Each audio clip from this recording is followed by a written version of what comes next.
Bonjour tout le monde. Ah, où qu'il est, Maurice? Viens là. Mon petit Pierre Bellemare, je t'aime bien, mais là tu vas te taire un peu. Voilà, toc. Alors, que se passe-t-il? Pourquoi je suis sur mon profil de dépannage? Parce que ça faisait longtemps, mais j'ai pris 30 jours. Mais voilà pourquoi j'ai pris 30 jours. Il faut quand même que vous le sachiez proprement. Je vous lis quelque chose. Ça s'appelle un statut de soirée. Quand on se soulage un peu avec les amis, où on fait un peu d'humour et d'esprit, vous voyez. Et on prend un nazi qu'on compare avec quelque chose qui est interdit en Israël comme aux États-Unis, tout ça. On mélange un peu le football et ça donne bientôt le mercato. Donc bientôt le mercato, c'est quand on échange les joueurs, qu'on les vend, qu'on fait des billets dessus, tout ça et tout, qu'on fait du truc dégueulasse. Parce que c'est souvent dégueulasse un mercato. Hein. Ça fait surtout marcher l'industrie du fric, mais pas le sport. Bientôt le mercato, j'apprends qu'Alain Soral, donc quand je vous parle de nazi, je dis pas de conneries, va s'engager indéfiniment avec la LDJ, ce, ce groupuscule fasciste, que je vous le dis, la Ligue des défenses juives, qui est interdit en Israël, qui est reconnu terroriste, comme aux États-Unis, comme la plupart des pays anglo-saxons, et puis je crois même en Algérie, c'est interdit, vous voyez, et pas en France, parce qu'il y a monsieur Abim Meyer et ses copains, vous voyez, qui veulent nous faire pleurer la larme à chaque fois qu'on reproche les massacres qu'ils font, les saloperies qu'ils font, ils viennent nous traiter d'antisémites, alors que c'est eux les antisémites. Voilà. Et je dis, qui va bientôt, qui va s'engager indéfiniment avec la LDJ, seul endroit où il pourrait espérer du temps de jeu vu le niveau des deux. Un gros prout pour les ventilateurs. Hein. Donc ça, ça a été écrit, je crois même avant le coronavirus, d'accord. Et comme ce matin, dans un groupe où je ne me suis même pas inscrit, mais où on m'a mis, on va dire, de force, comme souvent, eh bien, qu'est-ce qui se passe? C'est manif déconfiné ou je sais pas quoi, enfin un truc bidon. Et il y en a un qui dit bravo pour nos infirmiers, elles ont des couilles, tout ça et tout. Moi, je like. Et puis là, tout de suite, un profil, Eau de Coco. Ah, je dis ton nom parce que tu prends pas trop de risques non plus avec ton pseudo à la noix là. Hein. Fausse féministe que tu es parce que je vais à ton copain qui est arrivé derrière une fois que je suis bloqué pour essayer de me ridiculiser, je vais lui expliquer qui est ridicule et qui est un féministe en carton. Tu vois? Parce que regarde-moi bien, le sexisme avec des hommes comme moi, il recule. Mais il recule pour de vrai, pas pour faire les beaux sur les Facebook ou en tête de manifestation, tu comprends? Parce que le gars que tu vois là, qui a pas de dents et qui dit des gros mots et compagnie, sache une chose, il a encore plus de frangines que, que, que, que la moindre de ces morets pourrait en avoir autour. Tu vois, j'ai plus de frangines que de frangins autour de moi. Ce qui embête un peu ma femme souvent, qui me dit mais pourquoi il y a autant de femmes autour de toi? Ben parce que les ménagères de moins de 50 ans sont peut-être plus résistantes que les ménagers. Va savoir. Les autres, ils se ménagent. Alors, ils viennent pas trop. Non, je rigole. Il y a beaucoup de camarades qui savent très bien et qui subissent, comme moi aussi, justement, cette vantardise, ces lobbyistes de merde là qui viennent vous couper la chic. Donc, on prend 30 jours pour ça. D'accord? Donc, évidemment, j'ai les photos écran, tout ça. Bon, on verra si on les met sur le mur, c'est pas un problème.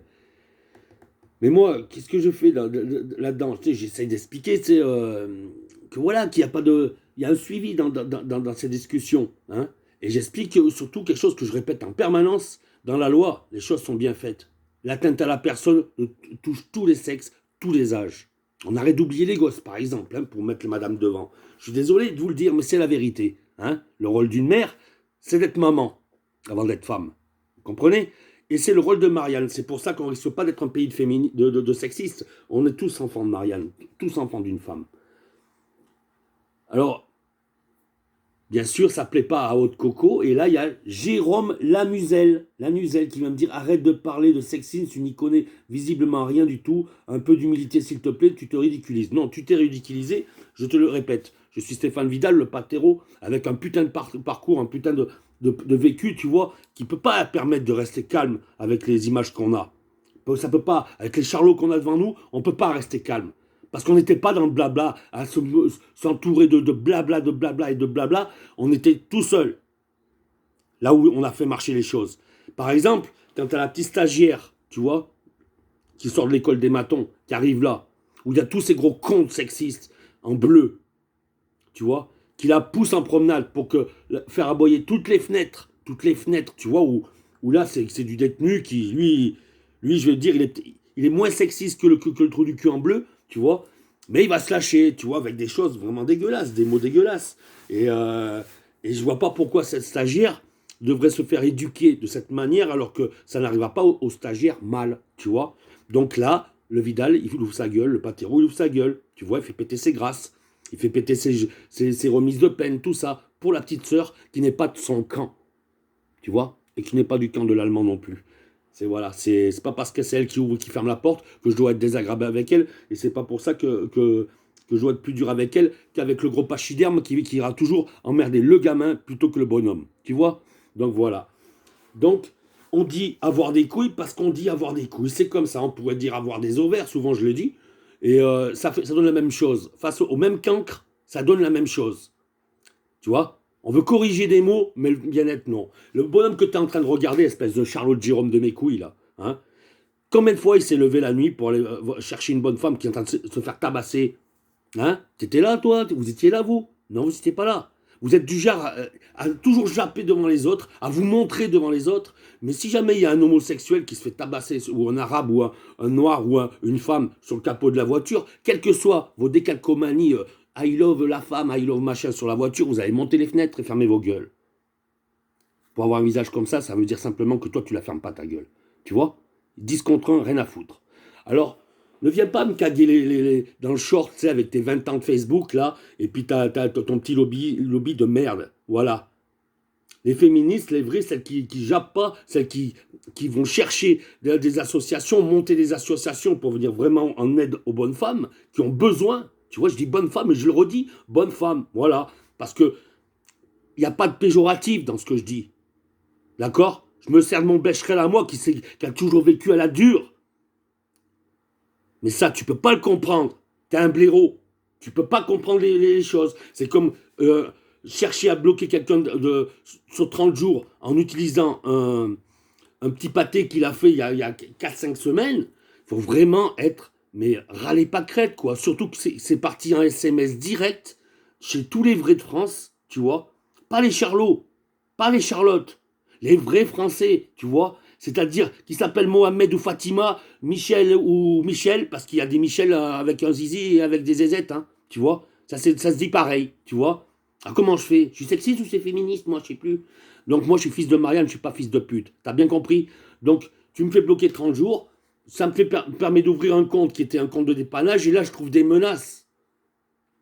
Des menaces. Marlène Delmas, t'es qui pour me traiter de petite salope, espèce de baltringue de mort? Espèce de sioniste de merde, je te le dis, t'es une suceuse d'habits meilleur, toi, t'es qui?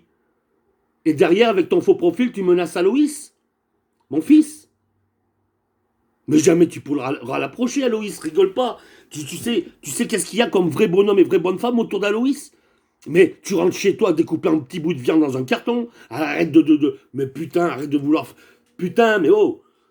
Vous avez cru, il y a 10 ans, vous, la secte que vous êtes, que le petit SDF qui faisait les photos sur la chemise blanche chez H&M, hein, et sur le coiffeur qui permettait d'avoir une barbe propre et tout pour aller bosser, hein, de donner des conseils aux autres jeunes qui étaient dans la rue, dont vous vous foutez de la gueule, vous, là, je me montre, vous vous foutez de la gueule de ces gens-là, qu'ils soient hommes ou femmes. Hein. Moi, je peux te dire, que ce soit les 2 premières années de rue de ma vie, quand j'avais 20 ans, ou que ça soit les dernières, tu vois, parce qu'en tout, ça fait 4 ans de zone, parce qu'on a un vécu entre deux. Jamais une fille s'est fait violer autour de moi. Jamais une frangine ne s'est fait violer autour de nous, les frangins que nous étions. Alors, vous faites la parade, du lobbyisme à tout va, mais vous faites de la merde, regardez. La fenêtre est ouverte, le virus ne va pas nous avoir, le confinement va s'arrêter, et je peux te dire une chose, c'est pas ce téléphone de merde qui va expliquer à Castaner où je me trouve. Tu comprends? C'est comme ça les choses qui se passent. Alors, vous voulez activer étouffer les gens, étouffer la vérité, étouffer tout ça, mais vous vous ridiculisez vous-même. Vous perdez du poids tout seul. On n'a pas besoin de vous pousser. Et je répète encore une fois, ceux qui ont trahi Mélenchon, ceux qui trahissent encore Mélenchon, sont ceux qui nous amènent dans cette merde. Donc quand ils vous disent parlez comme ci, parlez comme ça, ils vous la mettent profond, comme ils essayent de la mettre à nous. Sauf qu'à nous, nous ne l'ont pas mis. Si on a dit non à ces gens-là dès le début, c'est pas pour rien. C'est pas parce qu'on est fada, c'est pas parce qu'on aime la misère, tu vois, mais parce qu'on aime notre liberté. Et on restera libre, et eux, ils seront obligés de rester cachés encore. Donc, ce Facebook qui est un support de lobby, hein, parce que si j'insiste envers Édouard Martin et envers, comment elle s'appelait cette ministre qui avait les mêmes paroles que lui, lobby n'est pas une insulte. Si, le lobbyisme est une mafia. Le lobbyisme n'a rien de concret. D'accord? C'est une machine qui avance et qui écrase tout, innocent ou coupable. Donc, c'est de la merde. Ça ne sert à rien. Je comprends ceux qui veulent essayer, je comprends. Moi, je connais votre humain et franchement, je serai toujours de votre côté. Et vous le savez, qu'importe les couleurs que vous prenez, parce que vous avez été divisé par les gens que j'accuse. Vous avez été divisé par les gens que j'accuse. Donc, moi, je ne vous lâche pas, qu'importe les couleurs que vous avez. Et j'espère que très bien qu'on va se retrouver tous derrière Mélenchon, que beaucoup voudraient voir tomber. Beaucoup. Et des gens qui prétendent être de votre côté. Et moi, je vous dis que non, qu'ils ne sont pas de notre côté. Quand j'attaque les marchands de boyaux, de médicaments de boyaux de la tête, là, c'est pas pour rien. C'est pas pour rien. Hein? Ils pensent avoir la propreté du langage, la situation sociale pour pouvoir marcher sur les gens vrais. Moi, je vous dis que non. Quand ils marchent sur nous, ils glissent. Voilà. Pas parce qu'on est de la merde, mais parce que marcher sur le marbre après avoir craché dessus, mon pote, tu te prends un valdingue, mais un truc de fou, et tu te manges le mur. Hein. Voilà. Moi, c'est pas des murs que j'ai mangés, tu vois. Voilà. Tout ce qui a été en face de moi, j'ai reculé. C'est comme les lanceurs d'alerte là qui veulent te marcher dessus sans savoir qui tu es. Tu vois? Ne me dis pas à moi va voter au municipal. Parce que le droit de vote, s'il y en a un qui le défend, c'est bien moi. Et si t'es pas capable de regarder le mur de tes camarades et le nombre de fois qu'ils mettent leur carte de vote tamponnée, viens pas me donner de leçons, et encore moins contre, vu le passif et le passé que j'ai, crois-moi qu'il n'y a aucun juge qui va prendre du cheveu blanc, d'accord, pour se faire humilier jusqu'à ce qu'il m'enferme. Parce que je ressortirai de l'enfermement, toujours debout, mais celui qui aura voulu m'écraser et marcher dessus par rapport à mon niveau social et ma liberté de parole, va se manger un mur. Parce que je lutte contre tous les extrêmes. Je lutte contre tous les vrais salopards, tous les vrais proxénètes. Toi, t'es un charlot, Jérôme Lansuel, je sais pas quoi, et compagnie. Quand on regarde bien ton mur, il n'y a rien, zéro courage. C'est du pseudo, c'est du faux profil, et c'est de la merde. Voilà, de la merde en boîte. Donc, moi, je t'explique une chose aussi, au sujet du féminisme. Hein, des vrais crapules que vous avez laissés libres, que vous avez laissé humilier des femmes pendant plus d'un an, où les choses ont été dénoncées et prouvées. Et pas que du féminisme où je t'ai traité de pute ou je t'ai traité de conne. Non. La vie saccagée. Les droits sociaux saccagés. Compte en banque saccagé. Et pour avoir le savoir du pixel pour baiser les gens comme ça, crois-moi que quand le mec qui reste à la France insoumise, eh ben il en baise des insoumis des vrais avec son pixel. Donc moi, tu vois, je fais ma petite vidéo, elle va aller sur YouTube, elle va aller là où elle va aller, j'en ai rien à foutre. Mais quoi qu'il en soit, ça me permet d'ouvrir une boîte de MP que j'ai pas ouverte depuis des lustres et de voir des salopards qui menacent Aloïs. Aloïs, il lui reste 3 ans avant d'avoir la liberté de découvrir son père. Et il découvrira son père tel qu'il est, et pas comme tu veux lui vanter. Ça, il faut te le mettre dans la tête. Et je sais pas de quelle Margot tu me parles, Marilyn, ou je sais pas qui, là. Hein? Moi, la seule Margot que je connais, c'est la meuf de Gilou. C'est tout. Et encore, on ne se connaît pas vraiment. Alors viens pas me casser les couilles avec tes messages de trompette. D'accord? Je suis ni Soral, ni la LDJ, moi.